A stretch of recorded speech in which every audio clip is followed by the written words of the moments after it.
My key didn't fit the lock, and my parents had tossed my life into a trash bag like I was nothing. The Raleigh-Durham airport had been a blur of humid June air when I landed in 2023, my backpack heavy with a bottle of bourbon for my father. A fragile hope for Father's Day.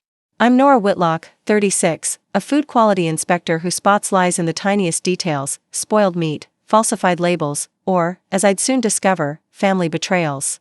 My childhood home, nestled in a Raleigh suburb with modern bungalows and a once thriving community garden, was supposed to be my safe haven. But standing on the porch, I faced a new smart lock, its red light blinking coldly. My stomach twisted. As I knocked, then pounded, but no one answered. Through the window, the living room was bare of my traces, no framed photos from my high school graduation, no clay mugs I'd shaped with my mother, no trace of the girl who'd grown up here. On the curb, a black trash bag bulged with my past, my recipe notebook, scribbled with family dinners. The scarf I'd knitted with my mother during a rare summer of laughter, my worn copy of To Kill a Mockingbird, its pages dog-eared from late-night reading. The sight was a knife to the chest, my memories discarded like refuse. Mrs. Delgado, a neighbor who tended the community garden across the street, watched from her porch, her hands clasped tightly. "Nora, honey," she said, crossing the lawn, her voice soft but heavy, "your parents told the cultural preservation workshop you'd walked away from the family for good." My breath caught. I'd called my mother a month ago to confirm I'd be here. I'd texted my father about grilling his favorite ribs.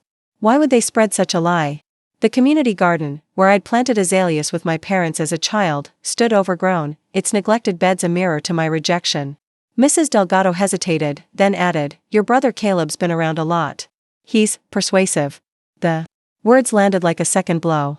Caleb, my older brother, always the charmer, always forgiven. I'd spent years cleaning up his messes, failed schemes, reckless promises, while I stayed close, sacrificing dreams to hold our family together. Last Thanksgiving, I'd confronted my parents about their endless excuses for him, their blind favoritism. "You're too hard on him, Nora," my mother had snapped, her eyes cold. Now, standing on this porch, the sting of that moment mixed with the raw pain of this one. Why would they erase me? The question burned, but I didn't cry. My inspector's instincts kicked in, sharp and focused. I clutched the scarf, its frayed wool soft against my fingers, a reminder of a mother who once seemed to care. The neighbor's eyes lingered, Mrs. Delgado's garden club friends whispering on her porch, their gazes a mix of pity and curiosity. I wasn't just locked out of a house, I was locked out of my own history. But I wasn't leaving. Caleb's name in Mrs. Delgado's warning was no accident. What's he hiding? My mind raced, piecing together fragments, his smugness last Thanksgiving, the way my parents hung on his every word. The community garden, once a symbol of our shared summers, now felt like a stage for secrets. I picked up the trash bag, its weight grounding me. Mrs. Delgado touched my arm, her voice low. "They've been acting strange since the last market," she said. Caleb was talking about fixing the family name. Fixing the family name? We were nobody special, just a suburban family with a modest reputation. Or so I thought. A memory flickered. Caleb, years ago at a community picnic, drunk, and muttering about a mistake he'd made. I'd ignored it then, chalking it up to his usual chaos. Now, it felt like a thread to pull. What did he do? My eyes scanned the street, the neighbors' watchful stares a silent chorus. This community, so tightly knit, had seen something, maybe. Everything. I'd start at the farmer's market tomorrow, where Caleb would be. I'd watch, listen, and dig. My fingers tightened around the scarf, my resolve hardening. They thought they could erase me, but I'd uncover their lies, one detail at a time. What would you do if your family turned against you like this? The question lingered as I walked away, the trash bag slung over my shoulder, the community's eyes following me into the Raleigh dusk. The trash bag's weight lingered in my mind. My childhood reduced to discarded scraps, but Mrs. Delgado's whisper about my brother Caleb's lie, that I'd abandoned my family, burned hotter than the Raleigh sun. My mother's scarf, my recipe notebook, those relics of a life I'd poured into our family, sat heavy in the motel room, but my food inspector's instincts, honed to catch lies in the smallest details, were already dissecting Caleb's game.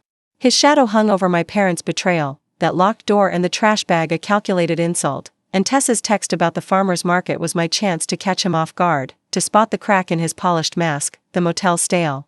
Air pressed against me, the hum of a flickering bulb mixing with distant traffic.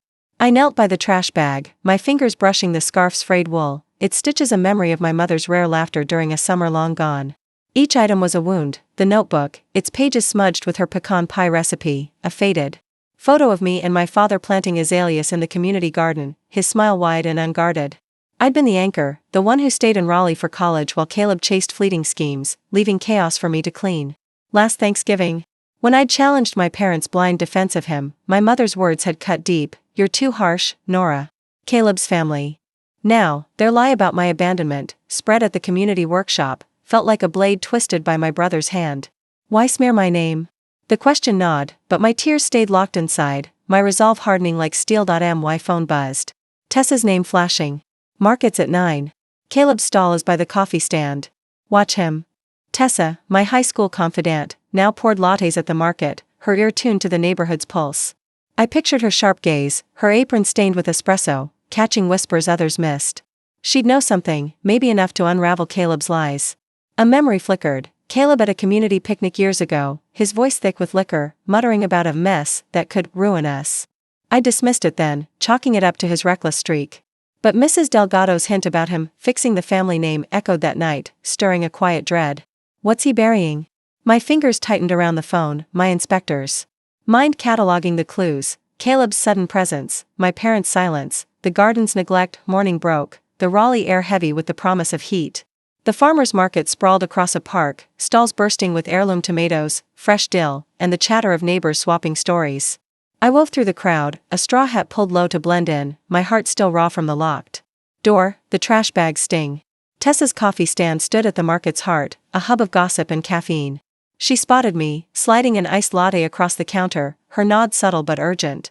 "Your brother's holding court," she said, her voice low, jerking her head toward a stall draped in checkered cloth, where Caleb peddled jars of local honey, his smile as smooth as the amber liquid he sold. "Caleb was here last week."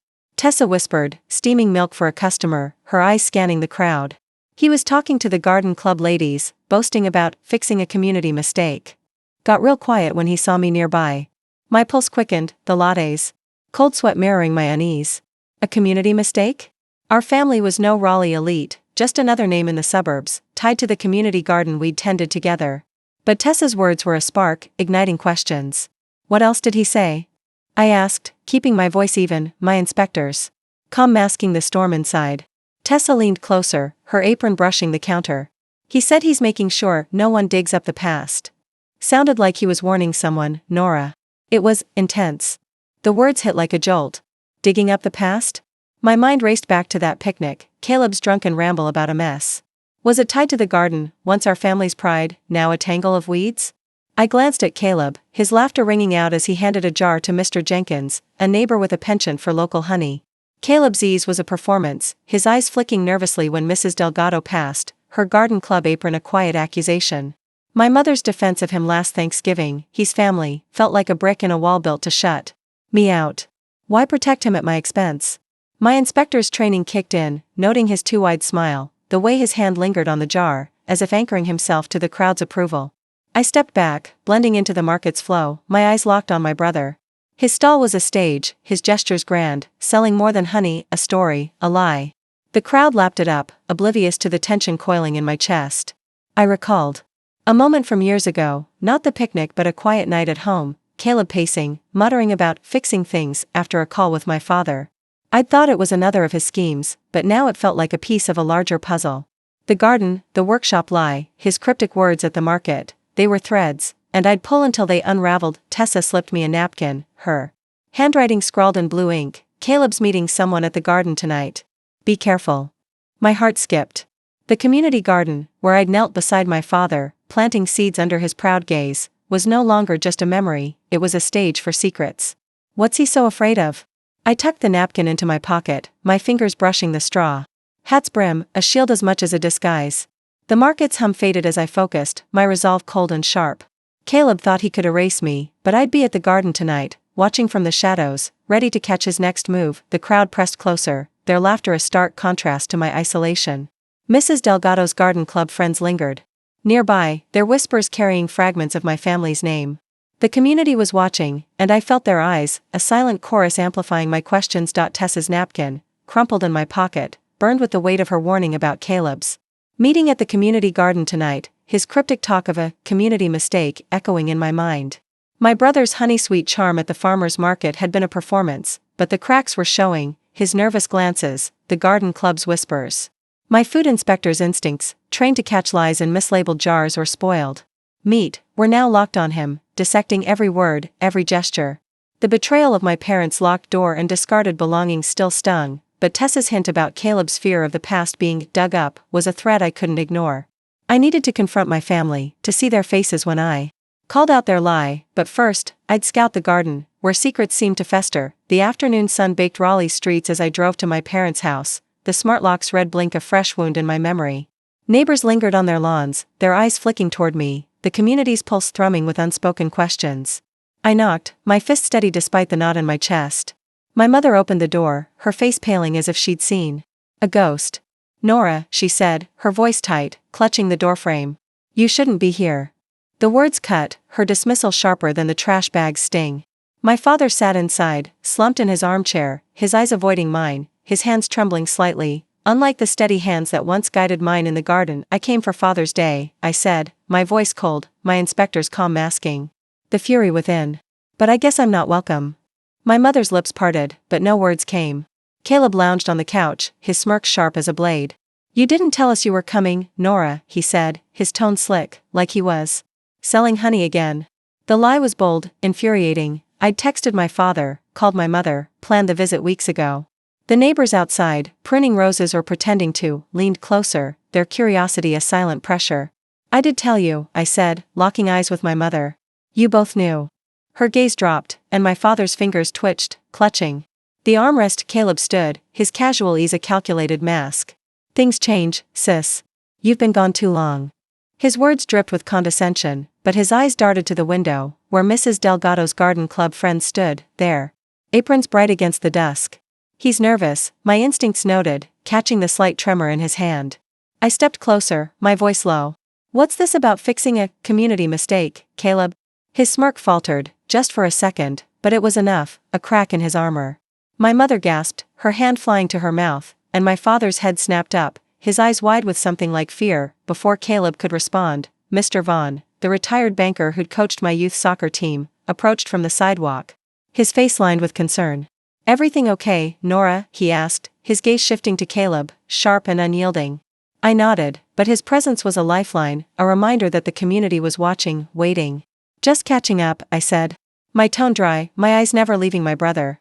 Mr. Vaughn lingered, his posture protective, like he sensed the storm brewing. "Heard you were at the market, Caleb," he said, his voice casual but pointed. "Talking about the garden's history. Got folks curious." Caleb's jaw tightened, his charm slipping, and I knew I'd struck a nerve. My mother stepped forward, her voice trembling. "Nora, let's not do this here." But I wasn't backing down. "Do what?" "Ask why you lied about me abandoning you." The neighbors' whispers grew louder, their eyes a chorus of judgment. My father's silence was deafening, his hunched shoulders a betrayal of their own. I wanted to scream, to demand answers, but my inspector's training held me back, urging me to observe, to wait. Caleb's earlier words at the market, about keeping the past buried, rang in my ears. What's he hiding? My mind flashed to the community garden, its overgrown beds a symbol of something darker, something my family wanted buried. I turned to leave, my heart pounding but my steps deliberate. "I'll see you at the garden tonight, Caleb," I said, my voice low, a challenge disguised as a promise. His eyes widened, just for a moment, before he masked it with a laugh. "Nothing to see there, Nora," he said, but his voice was too tight, his bluff called. Mr. Vaughn watched, his expression unreadable, but he nodded slightly, as if signaling he'd be there too. The community's gaze followed me as I walked away, the weight of their curiosity fueling my resolve. My parents' lie, Caleb's secrets, they were pieces of a puzzle, and the garden was the key. That evening, I parked a block from the community garden, its shadowed paths lit by faint streetlights. The azaleas I'd planted with my father were choked by weeds, the once vibrant beds now a graveyard of memories. I crouched behind a row of overgrown shrubs, my breath steady, my eyes scanning for Caleb. Tessa's warning echoed, "Be careful." My inspector's mind was alert, cataloging the rustle of leaves, the distant hum of crickets. Then I saw him, my brother, pacing near the garden's old fountain, his phone pressed to his ear, his voice low but urgent. "It's under control," he said, his tone sharp. "She won't find out." My blood ran cold. Find out what? A figure emerged from the shadows, too far to identify, but their presence made Caleb tense, his gestures sharp. I strained to hear. Catching fragments, the garden, paid for, can't let her, my heart raced, the pieces shifting but not yet clear. The garden wasn't just a symbol, it was a transaction, a cover for something my family feared I'd uncover. My fingers dug into the dirt, grounding me as I watched, my resolve hardening. Caleb's shadowed figure in the community garden, his urgent whispers about keeping something buried, lingered in my mind like a stain I couldn't scrub out. His nervous glance during our confrontation at my parents' house, coupled with Mr. Vaughn's pointed remark about the garden's history, had set my inspector's instincts on edge. My family's betrayal, my mother's deflection, my father's silence, cut deeper than ever, but the fragments I'd overheard in the garden hinted at a secret bigger than their lies about my abandonment. I needed hard evidence, something tangible to crack Caleb's facade, and my gut told me to start with what they'd left behind in that trash bag. In the motel's dim light, I spread the bag's contents across the bed, my fingers sifting through relics of a life my parents had discarded. My recipe notebook, its edges worn from years of family dinners, sat beside a chipped mug I'd painted as a teen. Then, tucked inside a folded apron, I found it, a creased insurance policy, its paper yellowed but crisp, like it had been hidden deliberately. The title read, Triangle Assurance, a name that rang no bells. My heart thudded as I scanned the text. It was a life insurance policy for my father, naming Caleb as the sole beneficiary. My name, once listed, was scratched out with jagged ink. The signature at the bottom, my father's, looked shaky, unlike the steady hand that once guided mine to plant azaleas. This isn't right, my instinct screamed, trained to spot fraud in mislabeled shipments or doctored records. I leaned back, the motel's thin walls creaking under the weight of my thoughts. My mother's voice from our last fight echoed, Caleb needs us, Nora. Was this policy his way of securing their loyalty? I grabbed my laptop, searching for Triangle Assurance. Nothing.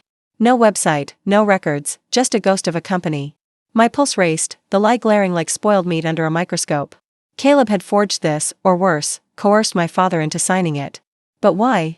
The policy was dated 6 months ago, around the time my parents started dodging my calls, their texts growing curt. I recalled my father's tired eyes at Thanksgiving, his vague murmurs about feeling off. Was he sick, or was Caleb manipulating his frailty?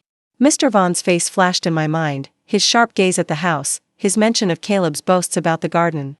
He'd spent decades at a bank, unraveling financial schemes. If anyone could confirm this policy was a sham, it was him.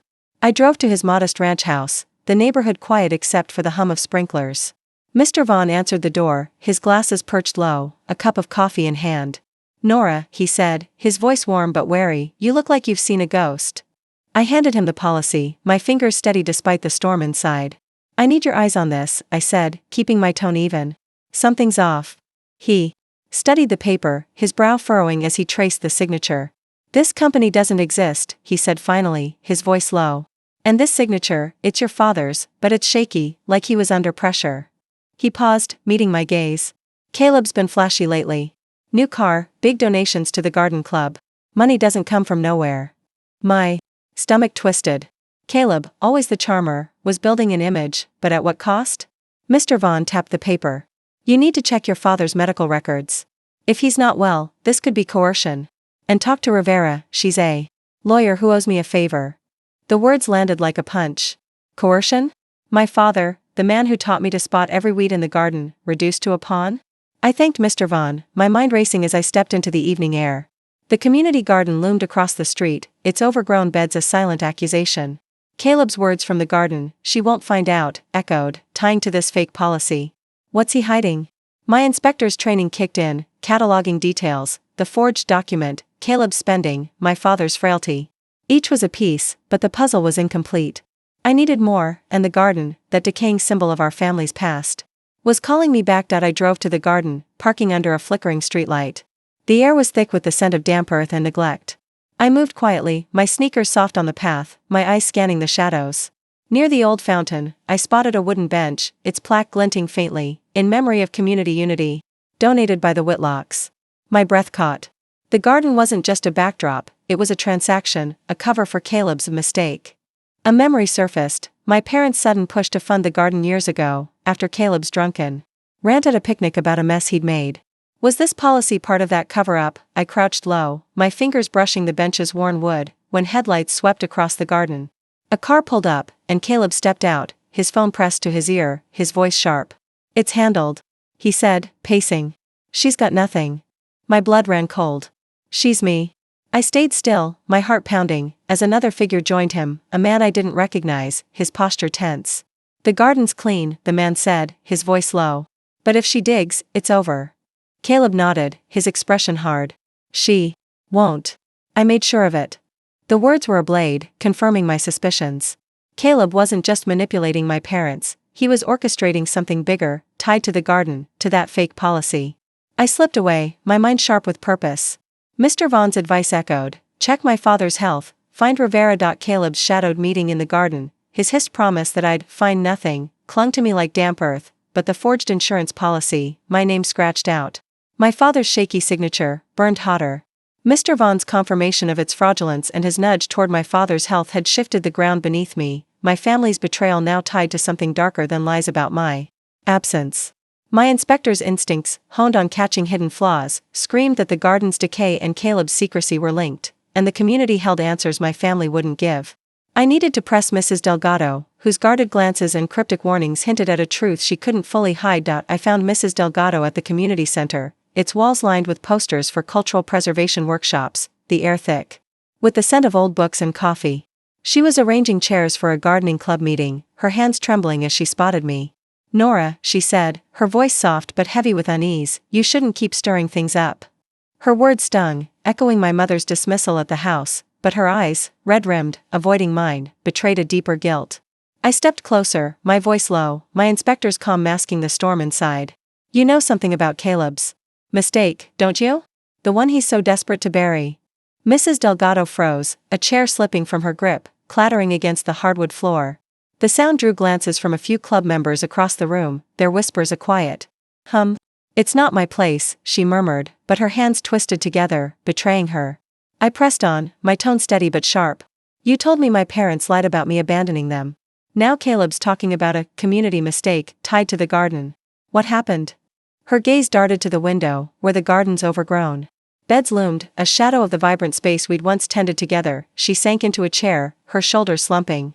"It was years ago," she began, her voice barely above a whisper. "Caleb, he was reckless, driving too fast after a party. He hit a child, a boy from the neighborhood, near the garden."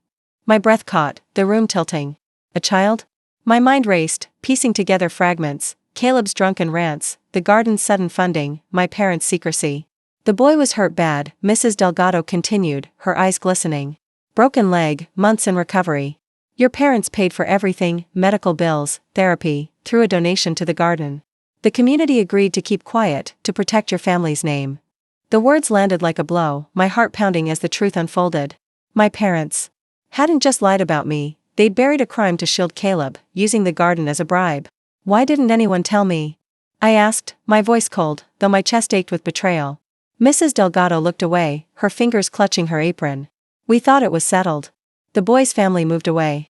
But Caleb, he's been paranoid lately, saying you'd ruin everything if you found out."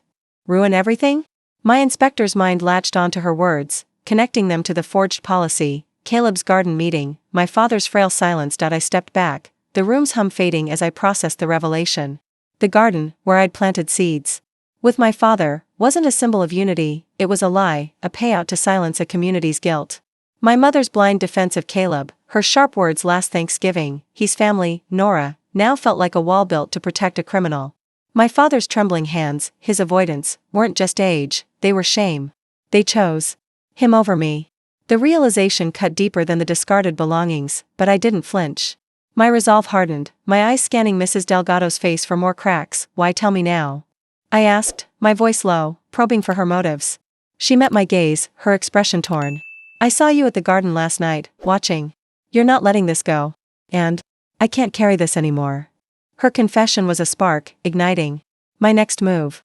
Caleb thought he'd buried the truth, but I'd dig deeper, into my father's health, the garden's records, anything to expose his manipulation. The community center's posters, touting unity and heritage, mocked me now, their promises hollow.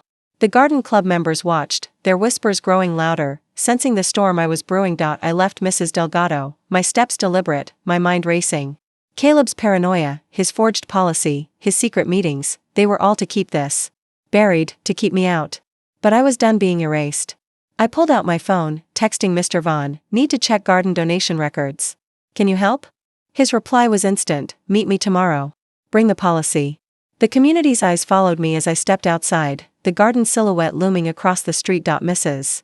Delgado's confession about Caleb's accident, a child struck, a community silenced, my parents' hush money funneled through the garden, had torn open the facade of my family's loyalty. The forged insurance policy, my name erased in jagged ink, was just one piece of Caleb's scheme to keep me in the dark, but it was my father's trembling hands, his averted gaze during our last confrontation, that haunted me. His frailty wasn't just age, it was a cage built by my brother's lies. My inspector's instincts, sharpened by years of spotting hidden flaws, demanded I confront him, not with anger, but with precision, to uncover how deeply Caleb's manipulation ran. I found my father alone at the house, sitting on the back porch, the garden's overgrown silhouette visible beyond the fence. The air was heavy with the scent of untended roses, their petals scattered like broken promises. He clutched a chipped mug, one-eyed painted as a child, his knuckles white despite the morning's warmth. "Dad," I said, my voice steady, though my chest ached with the weight of betrayal. He flinched, his eyes flickering to mine, then away, as if I were a stranger. "We need to talk about Caleb. About the accident." His mug trembled, coffee sloshing onto the wood, a dark stain spreading like the truth I was chasing. "Caleb said you'd ruin us," he whispered, his voice frail, barely audible over the hum of cicadas. "He said you'd drag our name through the mud if you knew." My heart lurched, but I kept my face still, my inspector's calm masking the storm inside. "Ruin us?" The words echoed Mrs. Delgado's warning about Caleb's paranoia, his fear. I'd unearth his past. I sat across from my father, the man who'd once taught me to tie knots, now unraveling under my gaze. "What did he tell you I'd do?" I asked, my tone low, probing like a scalpel. His hands shook harder, the mug clattering against the table. "He said you'd tell everyone, about the boy, the accident, the money we paid to keep it quiet." The confession hit like a blade, sharp and cold. Caleb hadn't just hidden his crime, he'd weaponized it, convincing my father I was the threat. "I didn't know about the accident until yesterday," I said, my voice tight, each word deliberate. "You let him erase me, my name, my place in this family, because you believed him?" My father's eyes welled, but he didn't answer, his silence a heavier betrayal than any lie. I leaned closer, catching the faint tremor in his jaw, the guilt he couldn't hide. "He's lying, Dad. He's using you to protect himself." His head snapped up, a flicker of doubt crossing his face, the first crack in Caleb's hold. A memory surfaced. My father, years ago, apologizing after Caleb missed my graduation, blaming himself for not raising him right. Now, that same guilt was Caleb's leverage, twisting my father's love into compliance. My mother's absence on the porch was telling, she'd always shielded Caleb, her sharp words at Thanksgiving proof of her bias. But my father was the weak link, his health faltering, his heart exposed. "Why didn't you tell me?" I pressed. My voice softer now, not accusing but searching. He looked at the garden, its weeds choking the beds we'd once tended. "Caleb said it'd break you," he murmured. "Said you'd hate us." I thought I was protecting you." "Protecting me?" The lie was a gut punch, Caleb's manipulation so deft it had turned my father against me. My inspector's mind catalogued his words, his trembling hands, the way his eyes lingered on the garden, a place not of unity, but of shame. "You protected him," I said, my voice cold, though my heart splintered. "You chose Caleb over me." He flinched, his mug slipping to the floor, shattering like the trust between us. The sound echoed, drawing a neighbor's glance from across the fence, the community's eyes ever watchful, their whispers a quiet chorus. I stood, my resolve hardening, but I didn't leave. "What else did Caleb tell you?" I asked, my tone sharp, pinning him in place. His hands gripped the table, his voice barely a whisper. "He said the garden money wasn't enough. That we had to secure his future." Your mother agreed. The insurance policy flashed in my mind, my name scratched out, Caleb secured. My father's confession wasn't just guilt, it was proof of a deeper betrayal, one orchestrated to keep me out. They planned this together. The realization burned. But I kept my face still, my eyes locked on his, letting him feel the weight of my silence. The garden loomed beyond us, its neglected beds a monument to their lies. I remembered Caleb's smug grin at the market, his shadowed meeting, his insistence I'd find nothing. He'd underestimated me, but my father's words were a key, unlocking the next step.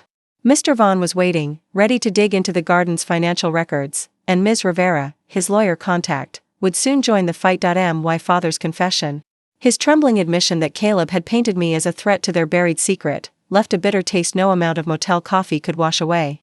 The garden's role as a cover for Caleb's accident, a child hurt, a community bought with my parents' money, had shattered any illusion of family loyalty, but my mother's silence during that porch talk screamed louder than words. Her absence was no accident, she'd always been Caleb's shield, and I needed to know how deep her complicity ran. With Mr. Vaughn digging into the garden's financial records, I sought out Ms. Rivera, the lawyer he'd vouched for, to turn my scattered truths into a weapon. My inspector's instincts, honed on spotting lies in fine print, were now fixed on building a case to unravel Caleb's web.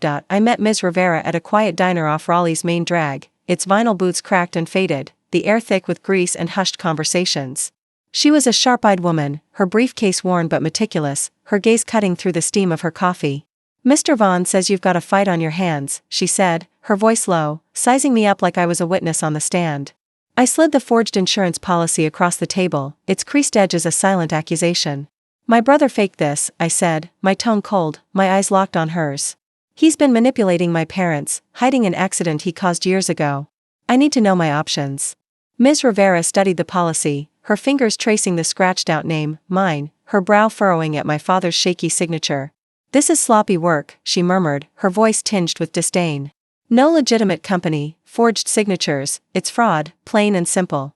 But you'll need more to tie it to your brother." She leaned forward, her eyes narrowing. "Tell me about this accident."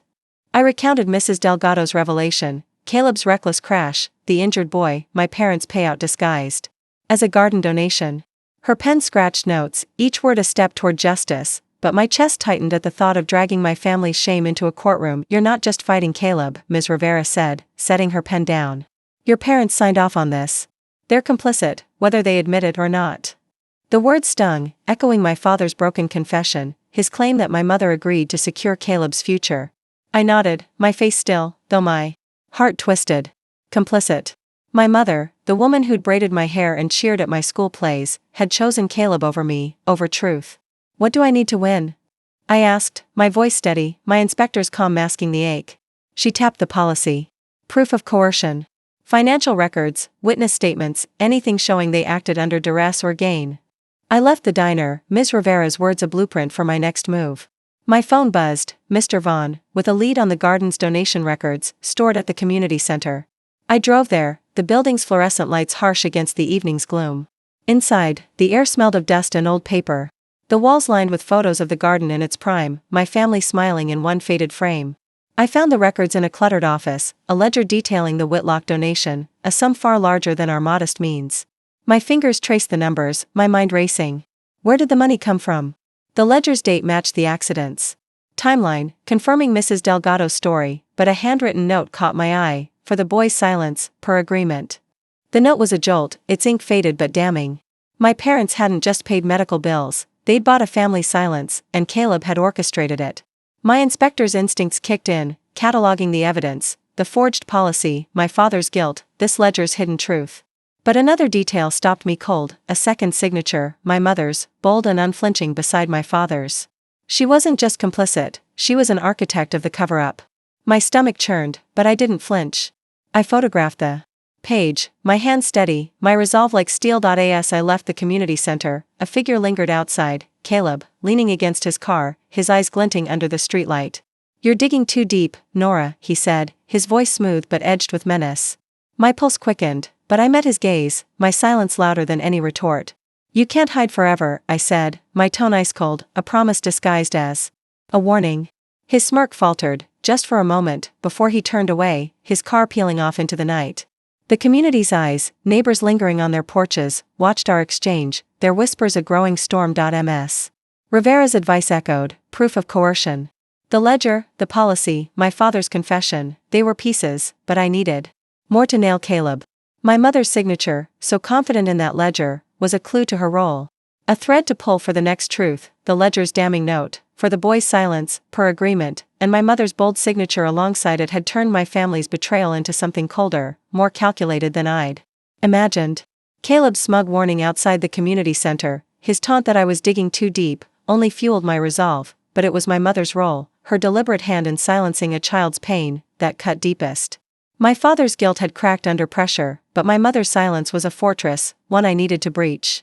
With Ms. Rivera building my case and Mr. Vaughn chasing financial trails, I went to confront the woman who'd raised me, to force her to face the lies she'd helped weave. I found my mother in the kitchen, her hands kneading dough, the air thick with the scent of yeast and defiance. The room, once warm with memories of baking together, felt sterile now, the counter cluttered with jars of preserves, her pride, her shield. "We need to talk," I said, my voice low, my inspector's calm masking the storm within. She didn't look up, her fingers pressing harder into the dough, as if she could shape the truth away. "There's nothing to say, Nora," she replied, her tone clipped, the same tone she'd used to dismiss me at Thanksgiving. But I wasn't leaving, not with her signature burning in my memory. Tying her to Caleb's crime dot, I stepped closer, placing the photographed ledger page on the counter. Its handwritten note glaring under the kitchen's harsh light. "You signed this," I said, my voice steady, each word a blade. "You paid to silence a family after Caleb hurt their child. You let him erase me to protect that secret." Her hands froze, flour dusting the air like ash, and her eyes flicked to the paper, then to me, wide with something between fear and shame. "You don't understand," she whispered, but her voice trembled, the fortress cracking. My heart pounded, but I held her gaze, my silence a demand for truth. "Caleb said we had to protect the family," she said finally, her hands falling limp, the dough forgotten. "The community was watching, our name, our place here. If that accident came out, we'd lose everything." Her words were a confession, but they burned, each one a betrayal deeper than the locked door or discarded belongings. "Lose everything?" I asked, my tone ice cold. "You mean lose Caleb's reputation? You chose him over me, over justice for that boy." She flinched, her fingers gripping the counter, but I pressed on, my inspector's instincts catching every flicker of guilt in her eyes. "You knew about the accident and agreed to cut me out. Why?" Her face crumpled, a tear streaking through the flour on her cheek. "Caleb said you'd expose us," she said, her voice breaking.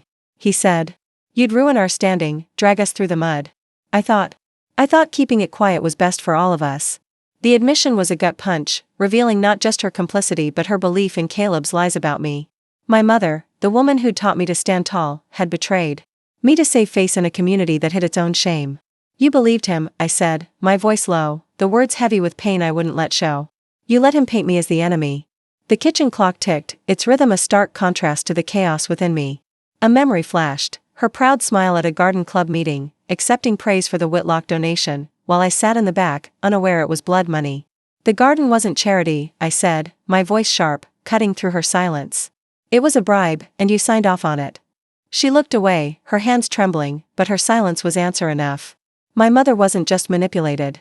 She'd chosen this path, her loyalty to Caleb outweighing her love for me. I turned to leave, but paused, my hand on the doorframe. "I'm taking this to court," I said, my tone final, a promise etched in stone. "Caleb's lies, your choices, they end here." Her gasp followed me out, but I didn't look back. The neighborhood's eyes, neighbors tending lawns or lingering on porches, tracked my exit, their whispers a growing tide. Caleb's car was gone, but his shadow loomed, his manipulation exposed yet still dangerous. Ms. Rivera had the ledger, the policy, my father's confession, enough to build a case, but my mother's admission was the key, a truth that would unravel their lies in court. The garden silhouette loomed across the street, its weeds a testament to the rot beneath my family's facade. My mother's tearful confession in the kitchen, her admission of choosing Caleb's reputation over me, had stripped away the last of my illusions about family loyalty. The ledger's note, the forged policy, my father's broken words, all pointed to a truth I'd fought to uncover, but the courtroom would be where Caleb's lies faced judgment.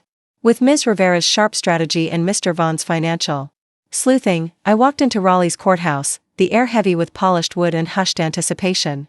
My evidence, photographed pages, witness statements, my parents' own words, was a blade honed by my inspector's precision, ready to cut through the Whitlock facade. The judge's gavel fell, and the verdict came swiftly. Caleb was guilty of fraud, his forged insurance policy a desperate bid to secure his future while erasing mine. Gasps rippled through the gallery, neighbors and garden club members shifting uncomfortably, their eyes avoiding mine.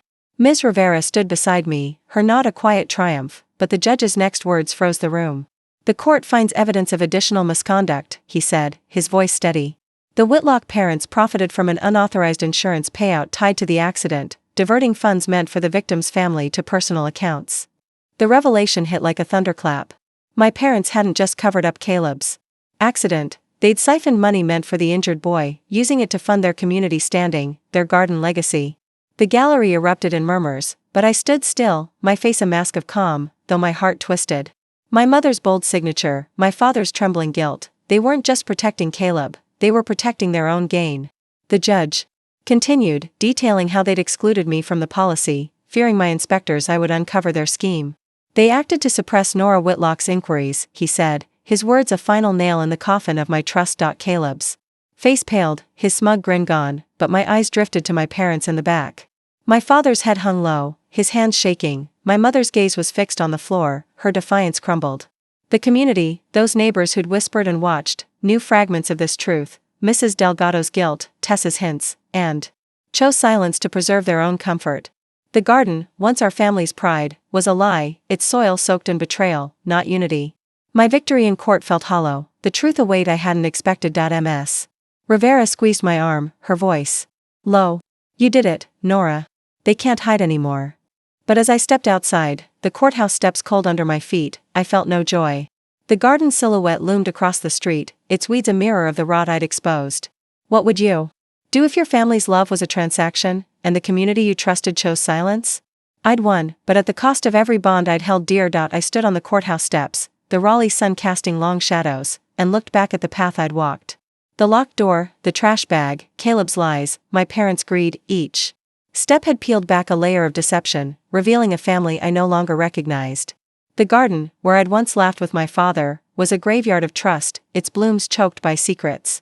I'd fought not for revenge, but for truth, driven by the same instinct that caught flaws in shipments or mislabeled goods. Yet the truth didn't heal. It clarified, cold and unyielding, the lesson isn't forgiveness or letting go, those are platitudes for people who haven't felt this kind of betrayal. It's that family isn't owed your loyalty, it's earned, and when it's built on lies, you owe yourself the strength to walk away. I learned to trust my own eyes, my own judgment, over the stories others weave to keep you small. To those of you carrying the weight of family injustice, know this, your worth isn't defined by their choices. Dig for the truth, not their approval, and build your own legacy, untainted by their shadows. To anyone watching, who's felt the sting of being cast out, hold fast to your truth. You're stronger than their lies. If this story moved you, subscribe to the channel for the next series. We'll keep telling stories that matter, quietly but fiercely.